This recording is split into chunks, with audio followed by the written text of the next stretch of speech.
but my heart will be with you wherever you may go.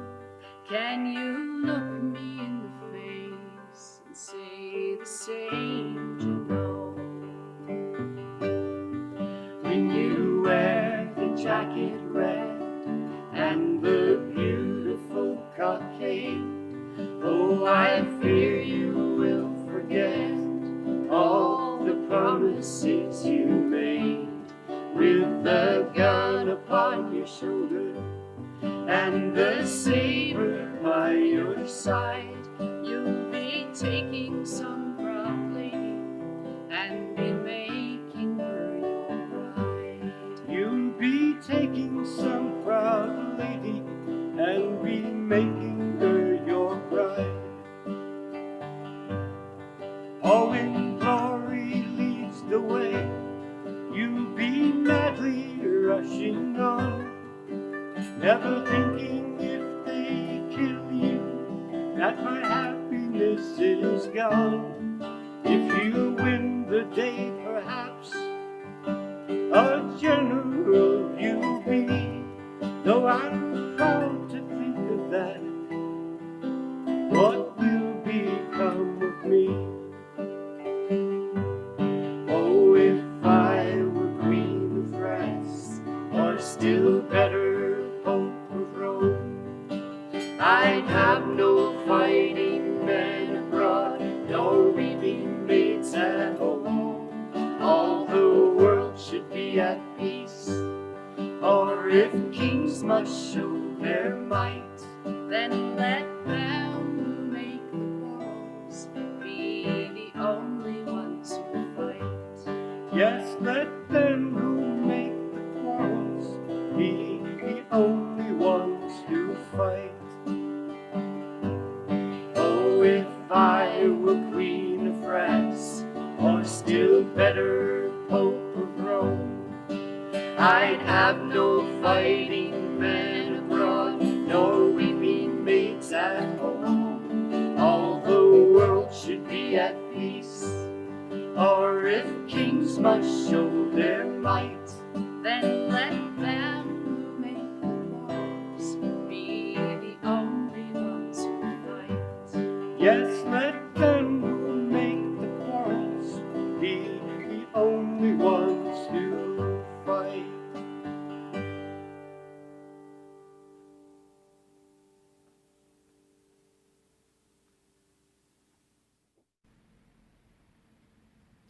Hello, and welcome to First Unitarian Church of Providence, where we love beyond belief. I'm Neil Bartholomew, the chair of the Worship Committee, which hosts a series of services during the summer when our senior minister is away. These services are led by lay members and friends of the congregation, and music is also provided by members and friends of the congregation. In this summer of 2020, as it is not yet safe for us to come together in the meeting house, we are providing the services as a series of online videos. We hope that you will enjoy the variety of wisdom and talent that our congregation has to offer. And now, please join in our unison reading as we light our chalice. This light burns also in our hearts, and it lights our path towards harmony, justice, and hope for all.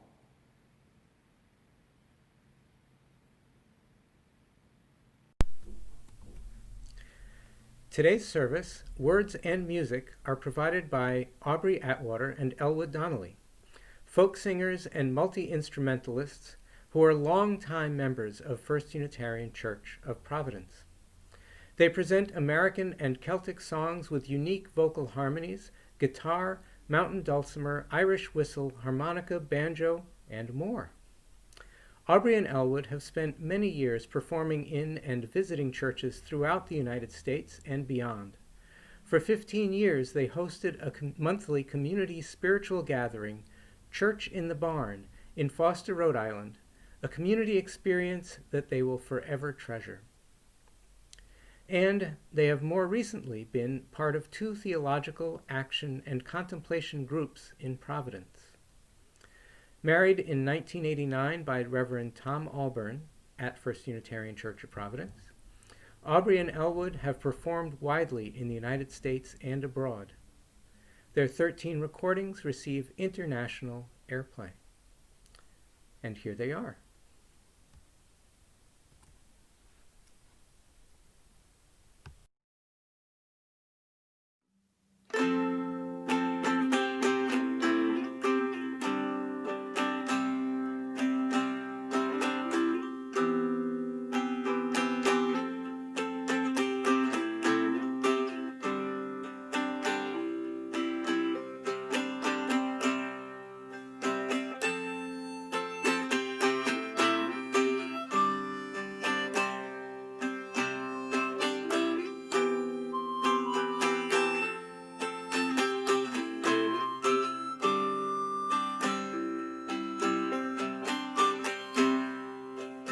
Roll onward, ever roll, deep surging ocean. Wild is thy restless soul, ever in motion.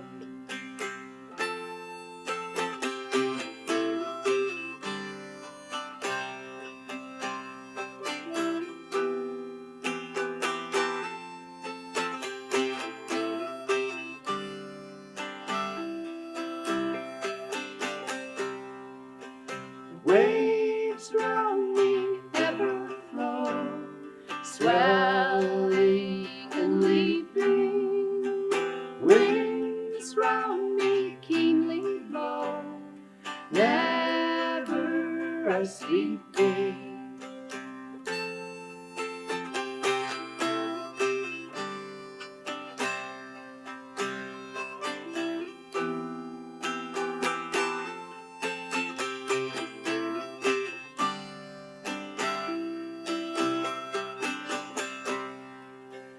Bravely on crest of foam, bear thou me upward. Loved ones wait me at home, waft thou me onward.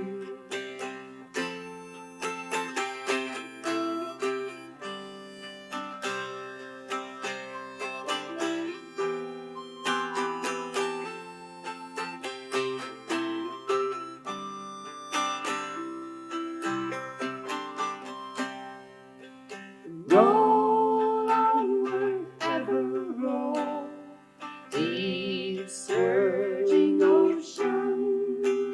Wild is thy restless soul, ever in motion.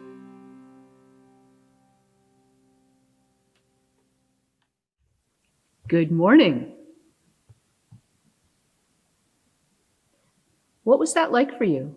He asked as we walked through marsh grass at Jacob's Point. Tears sprang to my eyes. No one had asked me that. Not like that. What had it been like? It was terrible, I said. Different for each of us. For me, a chaotic mountain of tasks on top of crushing grief and fear. A huge cluttered house to sell, 3 cars, bank accounts with no money, a death certificate in my purse. Learning about my mother's doctors, I didn't even know who her best friend was. Moving her to assisted living, working full time, driving that trafficy 68 miles back and forth, insomnia, that feeling in your chest like you've been punched where you breathe, where your heart beats. I wanted to call my sister to talk about it, but she was the one who was dead, and so suddenly, from the flu. This was 3.5 years ago. After that, we were all terrified of getting sick. A cough, a sore throat would get us idling on a kind of hysteria for days. There were beautiful silver linings, too. Someone had even said early on, there will be gifts. But I wasn't ready for that at the time. Gifts indeed did unfold. Magical gifts. For one, Rosie and I had epic conversations about our childhood for hours on the phone from Colorado to Rhode Island, crying, railing against the injustice of it all, discussing things we had never talked about before. Truth is, our dear dead sister had taken up a lot of space. Like, here's a small but lovely thing. We both found out that we always secretly loved the Bee Gees. So everything was rearranging like pieces on some board game. And there were all those small kindnesses. Neighbors shoveling the snowy driveway, sitting with us, food, so much food, a lot of chicken pot pies. And the bereavement team the church sent in, my God, they were great, especially Colleen. She knew just what to say or not to say. Something about mac and cheese and comfort food, just eat something. But in the end, there was a loneliness, a constant private hum of fear. What was it like for you? I made a mental note to ask this question to anyone going through a hard time.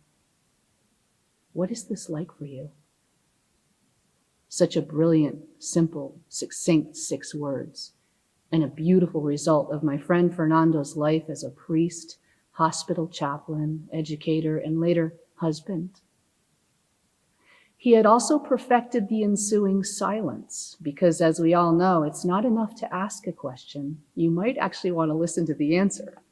He was completely comfortable waiting, not interjecting, not asking additional questions, just letting my words spill out or not while we walked through that high marsh grass. So now, I'm asking you, what is this like for you?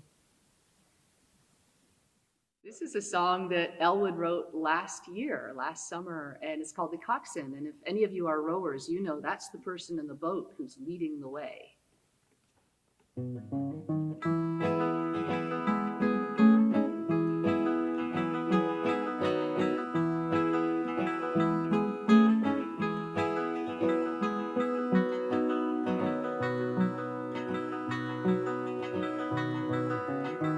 I am a rolling stone, I am a lock and chain, I am the boat you row that brings you home again. I am a decent sort, the kind you might forget, and though you know your way, I am your safety net.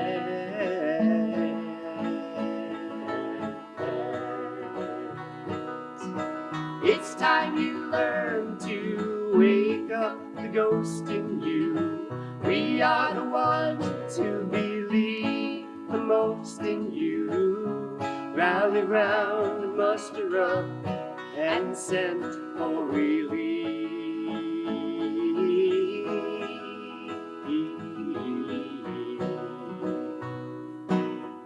There is a time to live, there is a time to die, there is a time to dance, and a time to cry. I always try and find a little grain of peace, and let my feelings show, and let my love increase.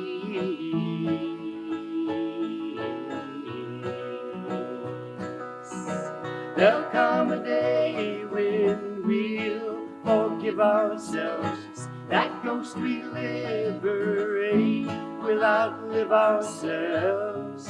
Float away, let the coxswain take over for a while.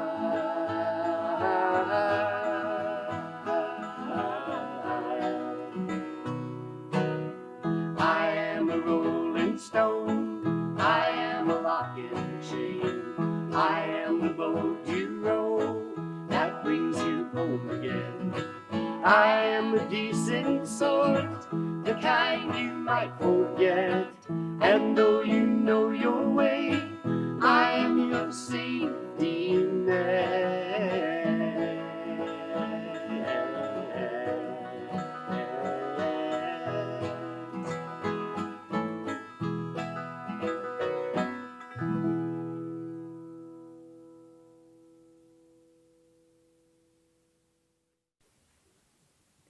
It behoved that there should be sin, but all shall be well, and all shall be well, and all manner of thing shall be well.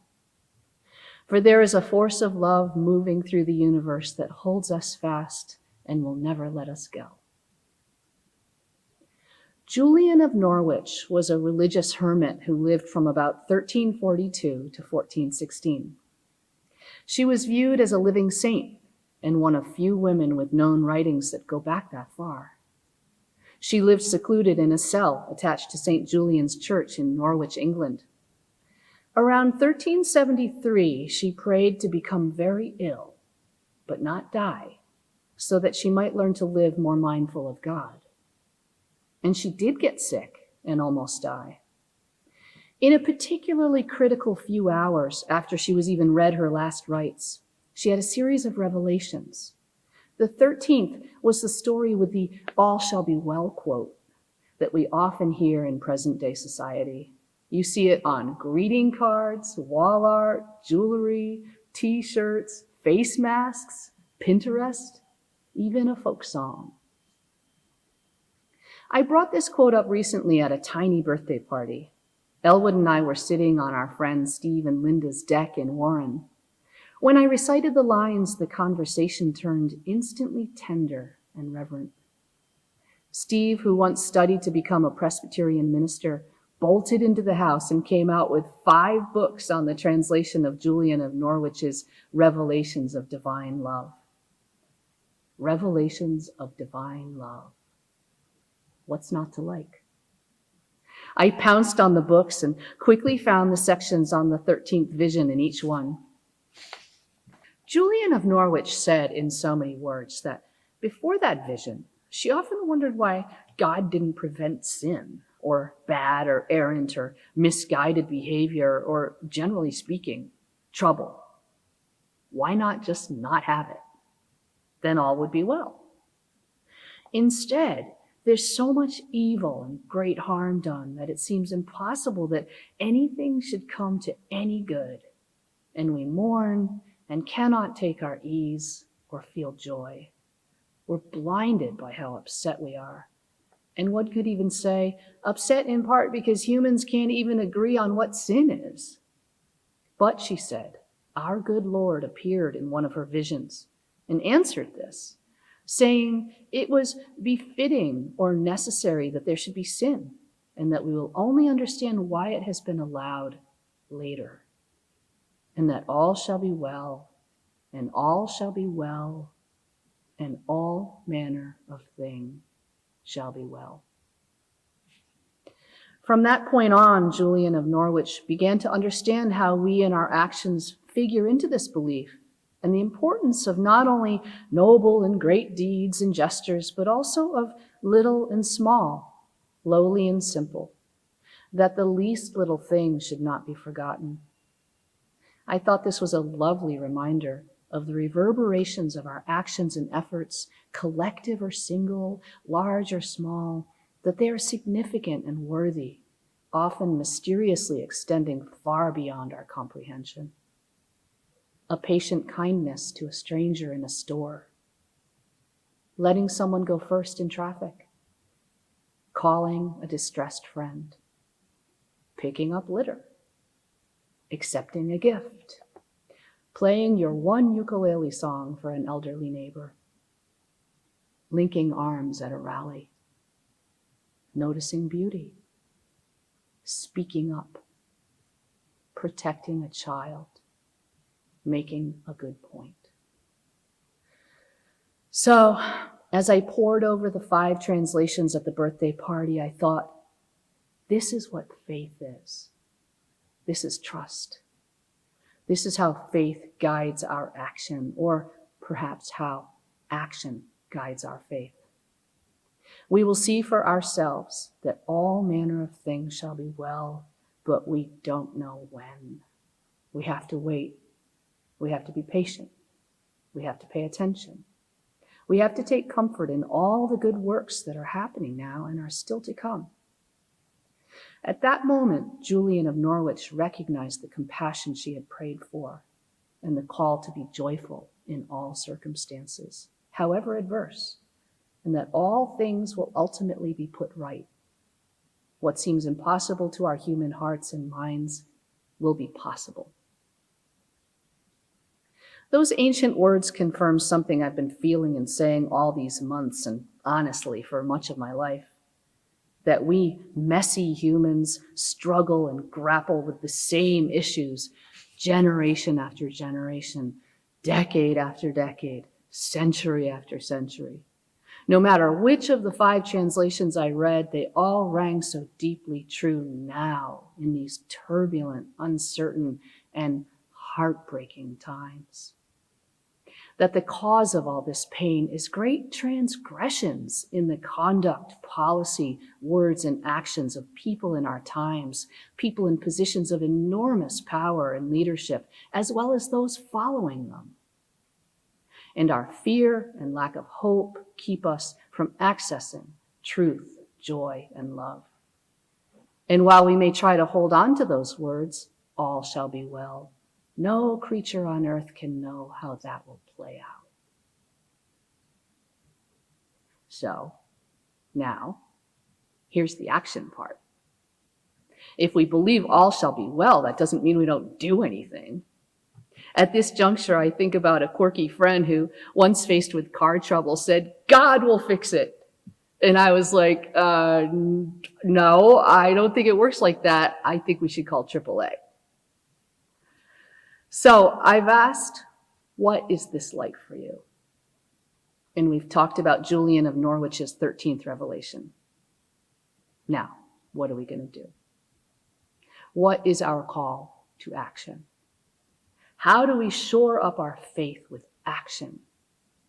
We must act with deeds, grand and large, simple, humble, and small.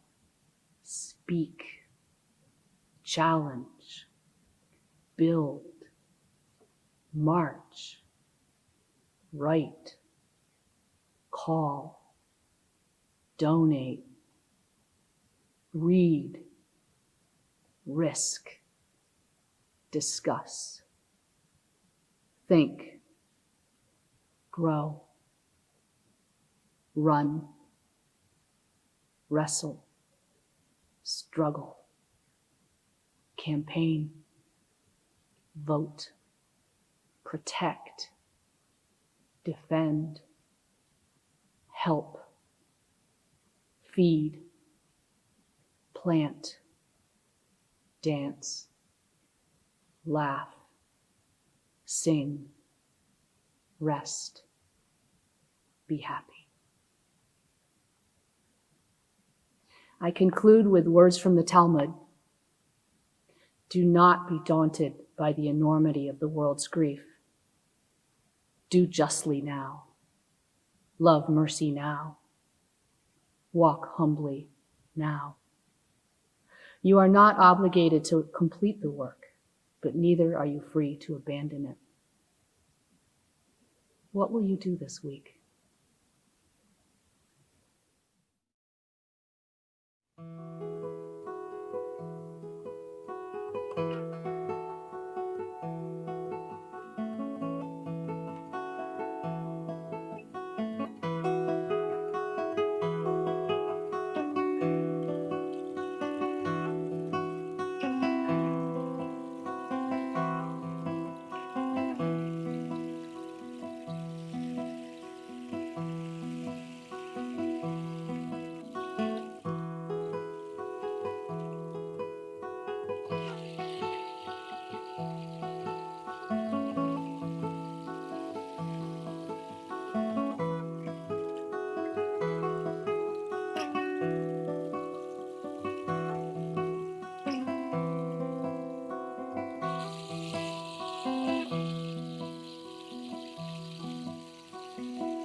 I'd like to tell you now that everything's okay.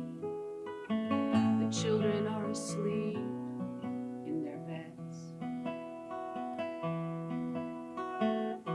The downstairs lights are off and both the doors are locked. cars are safely parked for the night.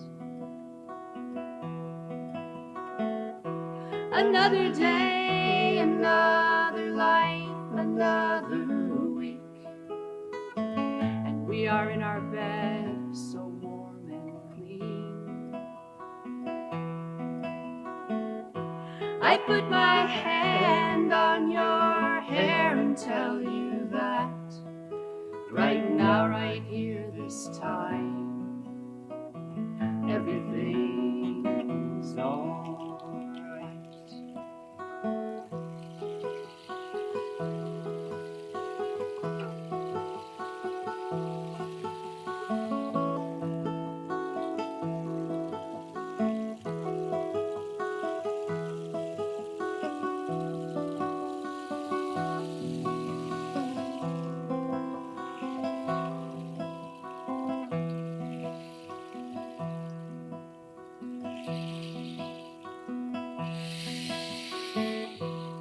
Setting my alarm, I think that these are precious times when everything's okay. No loss, no hospital, no accident, no fight, no fire, no scare, no phone calls in the night. Another day, another life, another week, and we are in our bed so warm and clean. I put my hand on your hair and tell you that right now, right here, this time, everything's all right. Another day, another life, another week, and we are in our bed so warm and clean. I put my hand on your hair and tell you that right now, right here, this time, everything's all right. Right now, right here, this time, everything's all right. Right now, right here, this time.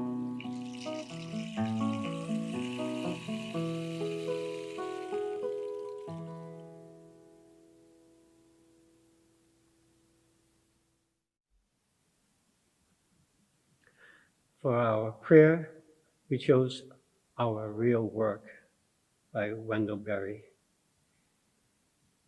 It may be that when we no longer know what to do, we have come to our real work. And when we no longer know which way to go, we have begun our real journey. The mind that is not baffled is not employed. The impeded stream is the one that sings.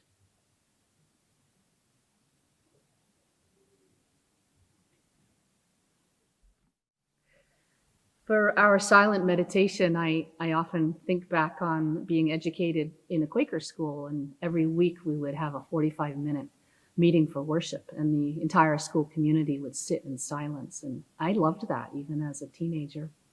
One of the paraphrased expressions of the Quakers is, "In silence, a way will come." And I love that thought as we try to contemplate and discern some of the big questions in our lives. And I want to read that list of actions again before we have our silent meditation.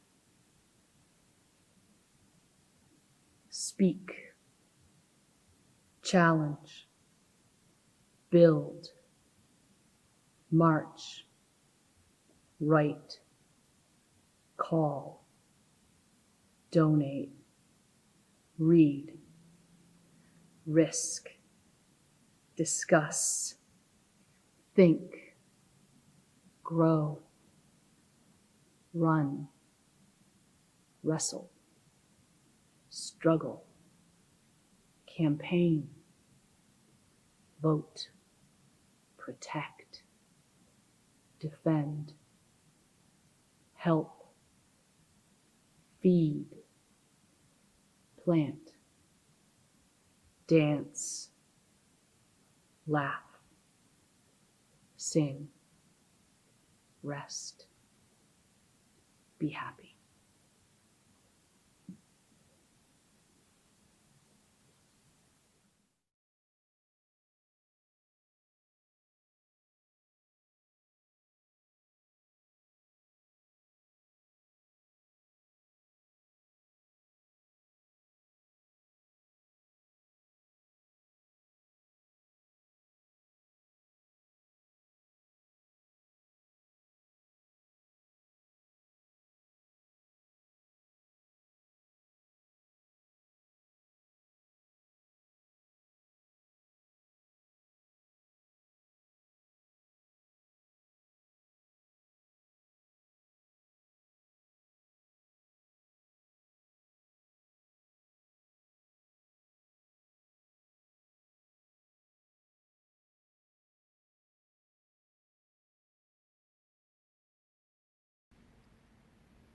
We hope that you've enjoyed our service today.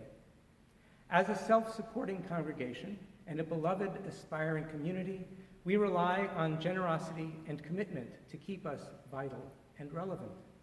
We invite you to practice generosity and dedication by going to www.firstunitarianprov.org and clicking where it says Give to support the mission and vision of this church. And now please join me as we extinguish our chalice. Carry the flame of peace, love, and hope until we meet again.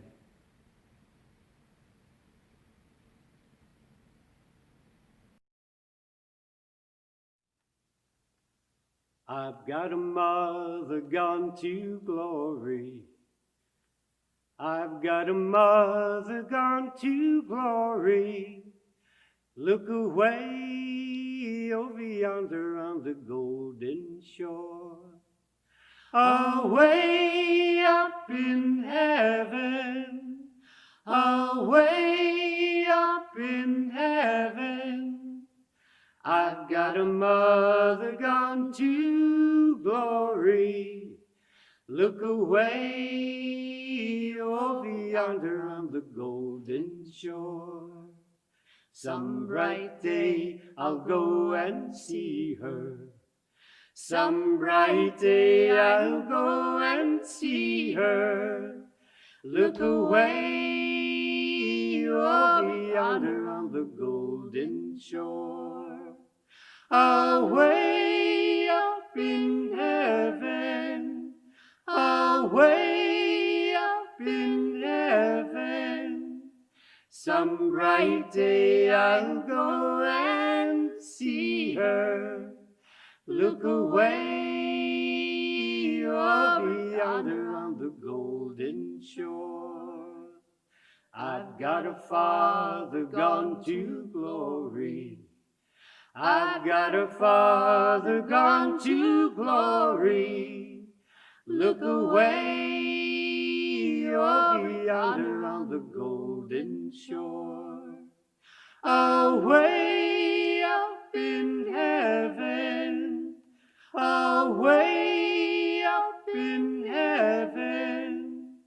I've got a father gone to glory. Look away over yonder on the golden shore. Some bright day I'll go and see him. Some bright day I'll go and see him. Look away over yonder on the golden shore. Away up in heaven, away up in heaven. Some bright day I'll go and see him. Look away over yonder on the golden shore. That bright day may be tomorrow. That bright day may be tomorrow. Look away over yonder on the golden shore. Away up in heaven, away up in heaven. That bright day may be tomorrow. Look away over yonder on the golden shore.